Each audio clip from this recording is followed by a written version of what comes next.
Hello there everyone, today we're going off-world to look at the deepest, darkest reaches of space and those who may dwell therein, plotting galactic conquest and the destruction of everything we love. Or, just trying to ghost those pesky humans who won't get the hint to stop calling. Anyways, this time we'll be taking a look at the Martians and their dastardly plans for the destruction of Terraria.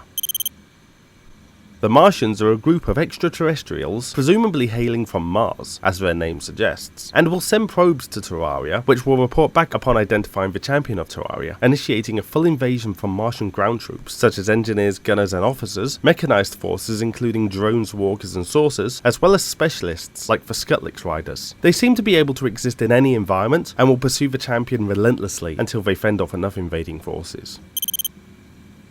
While clearly far more powerful than anything upon Terraria, relatively little else is known of the Martians and their culture. It is confirmed that they sensed the growing power upon Terraria and dispatched their probes to investigate, indicating that they had been watching the planet for some time. However, the reason for their aggression is unconfirmed. It is said that they simply came to scramble brains and probe for native life forms, but this would have been unlikely to require a full-scale invasion to achieve, and in fact suggests a level of desperation in their actions. Evidence for this only continues to grow when taken into account the fact they included unarmed conscripts in their forces, as if they were throwing everything they could at Terraria in a last-ditch attempt to conquer the planet. While it could also be considered that this scale of force was prompted directly from the identification of the champion, the Martians having already seen their power and the feats they had achieved, the idea that they needed Terraria for some reason is still relevant given that they would have otherwise avoided the world altogether if they were that afraid of the champion. Some theories and legends suggest that the Martians' homeworld is a dying planet, and that they had been observing their sister world, Terraria, with plans to move their entire civilization there in order to preserve their species, and that by the time of the champion it was already too late, and their efforts had to be all or nothing, so were forced into the drastic action of total invasion. This may suggest that by simply defending their own world, the champion doomed an entire race to extinction. Then again, it could be that the champion, on behalf of Terraria, would go on to broker a truce with the Martians, so that they could resettle in Terraria and live peacefully alongside its natives. Of course, even though this is just speculation, there is the concern of extreme cultural differences, not just simply due to the newcomers being from a different world, but also the distinctly different values they seem to hold. Given that higher roles within the Martian military seem to be held by the green members of their species, with grey individuals being sent in as conscripted and unarmed cannon fodder, there seems to be a rampant prejudice within their society. Of course, because they are of a completely different evolutionary tree to that of Terraria, we cannot immediately apply human reasoning, and it has to be taken into account that there may be something more at work. For instance, their skin colour may change as they gain experience in certain fields, similar to how chameleons change colour with mood, meaning that the unarmed grunts are grey because they are low-skilled conscripts, rather than the other way round. Then again, the mere fact that anyone would send unarmed individuals into battle with the sole purpose of being cannon fodder illustrates that there is something amiss with Martian morality. One further item to cover is the nature of the Martian technology. While they are clearly highly advanced, the nature of their science does not appear to be purely mechanical, with several hints towards their mastery of biology as well. These include the fact that the Skutlix, a mount native to the Martian's homeworld, can fire lasers from its eye stalks, which is unlikely to be naturally occurring and could suggest that they may be augmented in some way to achieve this. Beyond this, it can be speculated that the Martians may have conducted many more alterations on this and other beasts to make them stronger, more docile, and more preferable for food stock, as well as any number of different uses. It could be that they have gained a complete control over the ecosystem of their homeworld, and it was in part this that led to their planet's death. Further evidence of the Martians' control over biotechnology is the Walkers, hulking tripods that do not appear to have a pilot in the traditional sense, but rather a brain installed within their domed canopy atop its head, meaning that the Walkers themselves are in a sense alive, with the mechanical bulk and legs effectively becoming an artificial body. The question is then whether the brain used to inhabit a Martian only to be transplanted, or grown independently and installed in the Walker for its conscious awakening. It can be questioned whether the brain is even sentient or not, as it could simply be a biological processor of sorts, with the complexity of the Walker demanding more than standard computing can provide. Taking all of this into account, it can only be imagined how the Martian saucer functions, and the extent to which it blurs the line between biology and technology. However, due to the largely mysterious nature of this vehicle, it is difficult to make even an educated guess about it.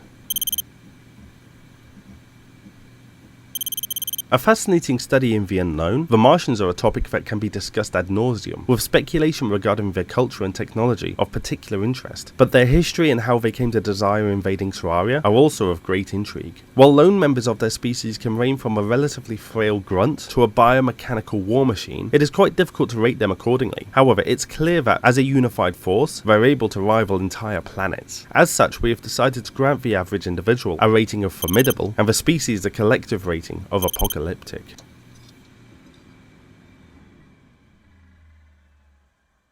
When I started looking into this, I thought I was going to be mostly quoting H.G. Wells verbatim, but never did I think that I'd be discussing the racial prejudice of an alien race and their borderline horrifying cybernetics program. Guess that's a good lesson on how you should never assume what you're getting yourself into. Anyways, please subscribe for more course content and become a patron to support the lecture series. As always, have a great day, and if you ever happen to find yourself confronted with a hostile alien, just sneeze on them. It always seems to work in the movies.